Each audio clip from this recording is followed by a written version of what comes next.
Marie Spélène, le 17 mars 2012, vous partiez au ski dans le cadre d'un séjour organisé par votre entreprise.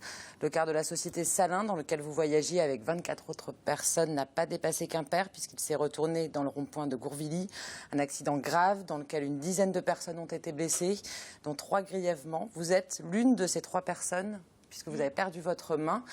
Marie, cet accident a bouleversé votre vie. Est-ce que vous avez un souvenir clair de ce qui s'est passé ce jour-là ? Oui, tout à fait. Je me rappelle vraiment de tout. Et ces images, ces bruits, ça va faire bientôt 3 ans, je les ai toujours en tête. C'est marqué, c'est des cauchemars, j'imagine. Enfin, voilà, ça reste... Oui, les cauchemars fréquents. Oui. Alors, vous n'avez plus votre main. Comment on réapprend à vivre après un accident comme celui-là, quand on devient handicapé après un accident brutal? Comment ça se passe? Alors, au tout début, je n'ai pas trop réalisé parce que j'étais dans l'euphorie, j'étais en vie, j'avais réussi à tenir le coup. Et c'est après, vraiment, quand j'étais au centre de rééducation à Carpape, que voilà, j'étais face à la réalité, quoi. Je n'avais plus ma main, il y avait des miroirs partout. J'allais apprendre à travailler avec une prothèse. Voilà, on ne reconnaît plus son corps, j'imagine, au début. C'est un gros choc, on se pose plein de questions. Je n'osais plus me regarder la prothèse, on vous la propose assez rapidement Oui, parce que j'étais hospitalisée quand même presque 5 semaines à la Cavale Blanche et j'ai dû aller sur Carpape au mois de mai. Donc c'est vrai que là, on m'a montré les prothèses, montrer qu'est-ce qui se faisait. Donc là, c'est rassurant parce qu'ils font quand même de très belles prothèses maintenant. Donc, ouais. Bon, après, voilà, c'est un corps étranger. Il faut apprendre à vivre avec voilà, dans les gestes du quotidien. Oui, tout à fait. Donc j'étais à Carpape pour apprendre justement à utiliser la prothèse myoélectrique. C'est la prothèse qui a un système de pince. Et là, prochainement, j'irai de retour à Carpape pour faire l'essai de la prothèse bionique, celle qui a les doigts articulés. Ça vous permettra de faire tous les mouvements du quotidien. Les séquelles, ça c'est les séquelles physiques, elles sont déjà énormes. Il y a des séquelles psychologiques aussi. J'imagine qu'on ne se remet pas peut-être encore plus lentement que des séquelles physiques. Oui. Après, ça dépend de chacun, mais pour mon cas, les séquelles psychologiques sont plus importantes. Donc ça se passe comme il y a une thérapie Oui, c'est parce que c'était surtout la nuit où je faisais quand même beaucoup de cauchemars. Donc, du coup, il y a la fatigue qui s'installe et c'est un petit peu le cercle vicieux. Et oui, on m'a proposé l'hypnose.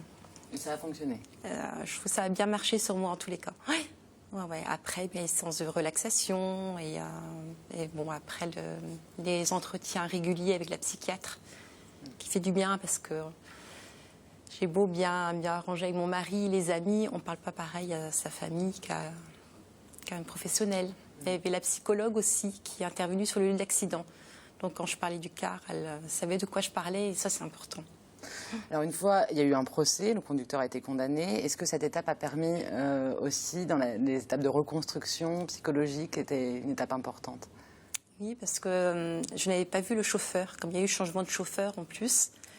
Donc moi j'étais à l'étage, je ne l'avais pas vu. Alors mettre un visage sur le chauffeur, ça fait du bien, quoi. Ouais. Alors, est-ce qu'on trouve facilement, après un accident grave comme ça, le soutien d'associations, d'organismes publics? Enfin, comment on est soutenu après ça?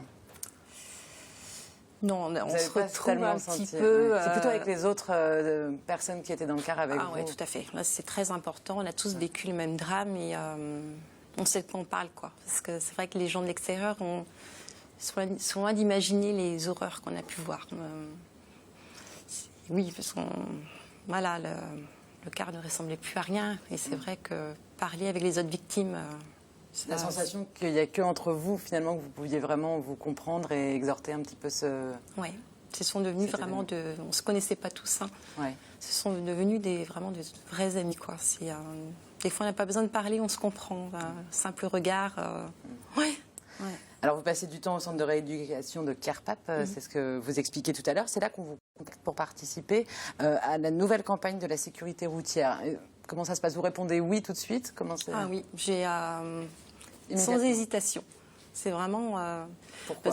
Parce que voilà, j'ai vécu un drame et je voulais vraiment sensibiliser les conducteurs conduire avec un excès de vitesse, comme ça a été notre cas, sous l'emprise de l'alcool, de la drogue, des médicaments classe 3 par exemple, ou téléphonie au volant, peut entraîner simplement la vitesse excessive comme c'était le cas. Ça peut entraîner des accidents avec des graves conséquences pour le chauffeur, mais surtout pour les victimes qui n'ont rien demandé comme nous, quoi.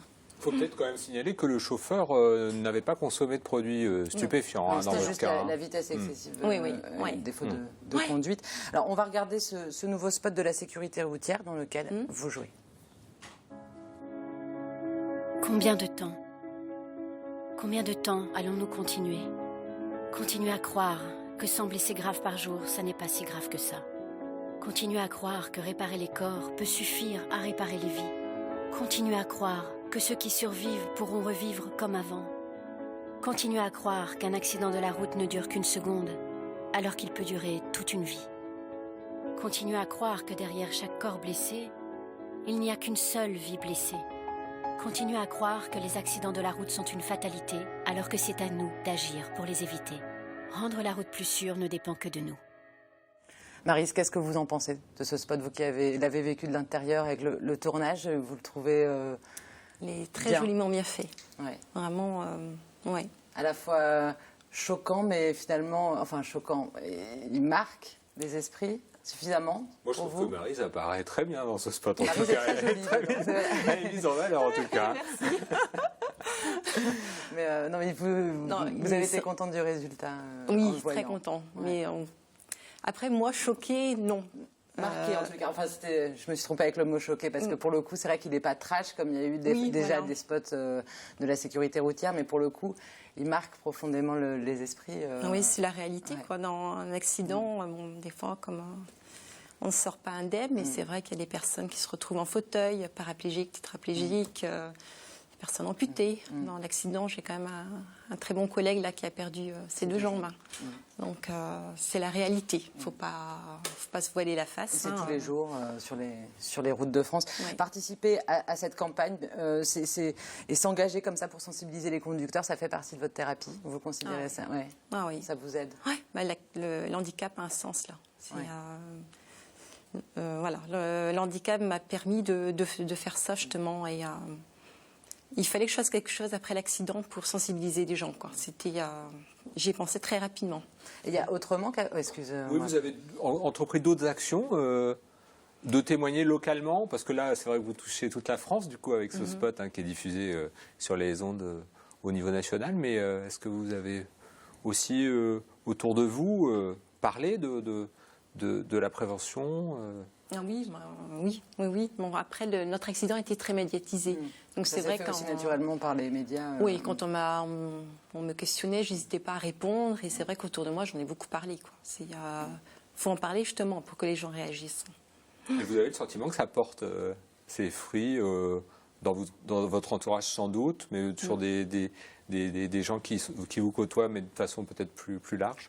Il y a un impact. Ah oui. Je vois au niveau des commerçants, beaucoup me posent des questions. Donc après, c'est vrai que moi, je n'ai pas hésité à dire que je faisais partie du spot de la sécurité routière et que sur le site de la sécurité routière, justement, il y avait des interviews qui expliquaient les accidents. Et je disais, moi aussi, je pensais que ça n'arrivait qu'aux autres.